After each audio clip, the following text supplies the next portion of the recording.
In this mini lecture, you will learn how to classify minerals according to their anionic group, which you should identify from the chemical formula for the mineral or from an atomic scale image of the mineral. First, we must define an anionic group.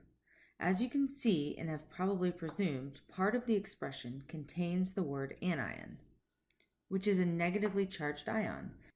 An atomic group is one in which a cation is strongly or covalently bound to anions, typically oxygen. When the total charge of the atomic group is negative, it is considered to be an anionic group. For example, carbonate is an anionic group, CO3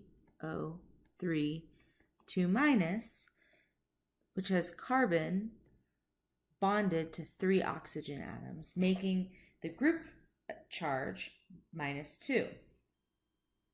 Some other mineral groups include silicates, sulfates, phosphates, titanates, molybdates, tungstates, and hydroxides. For oxides, halides, and sulfides, the mineral classification is based on the anion itself. So for oxides, it's oxygen, so O2-. For halides, it's the halide ions, so chloride and fluoride. And for sulfide, it's a sulfur-, sulfide. The native elements are a unique class without an anionic group. Examples include precious metals such as silver, gold, and covalently bound carbon. So that could either be graphite or diamond, as well as sulfur. As an example, let's classify the mineral perovskite, which has the mineral formula CaTiO3.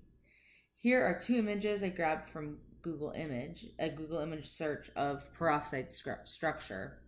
In the first image, you can see clearly that the anion is oxygen, the atoms in yellow.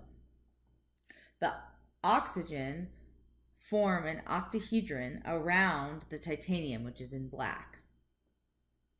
You can see from the image on the right that the calcium atoms are also surrounded by oxygen atoms, forming a much larger polyhedron, but the anionic group is defined by the smaller polyhedral unit. So in this case, the anionic group is a titanate, TiO3 2-. You can see the accounting for the TiO3 unit in the top image pretty easily, where each of these yellow atoms is on the face of the unit cell. So each yellow atom represents a periodic image of itself. So if we count them up, we have 1 oxygen, 2 oxygens, 3 oxygens for every 1 titanium atom. And the resulting mineral group is a titanate. We can also run through this list of examples. So first we have barite, which has the mineral formula BaSO4. This is a sulfate.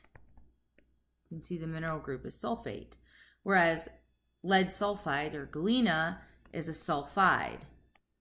The primary difference here is the oxidation state of the sulfur, which in this case, the sulfate makes up the anionic group, and in the case of galena, the sulfide makes up the anionic group. One that catches a lot of people is sulfur, which is a native element. Azurite is a carbonate. So even though it does contain some hydroxyl groups, it's considered a carbonate because the carbonate anionic group is a much stronger group. The graphite, which also has carbon, is not a carbonate because it doesn't have the CO3 unit. It is a native element.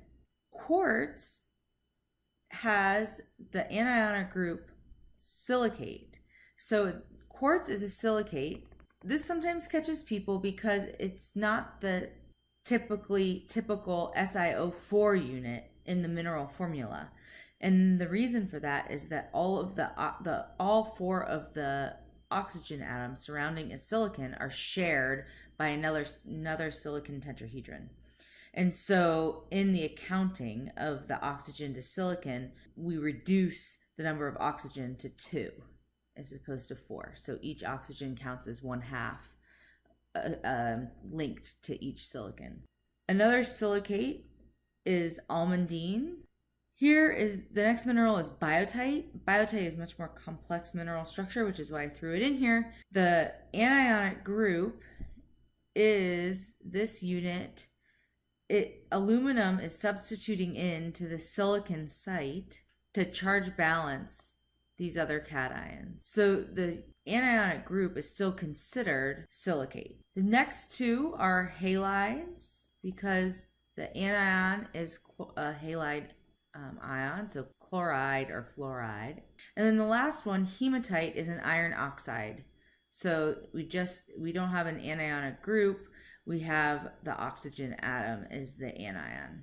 So now you should have a better feeling for how to identify an anionic group from a mineral formula or from an atomic structure of a mineral. And you should also be able to classify the mineral according to its anionic group.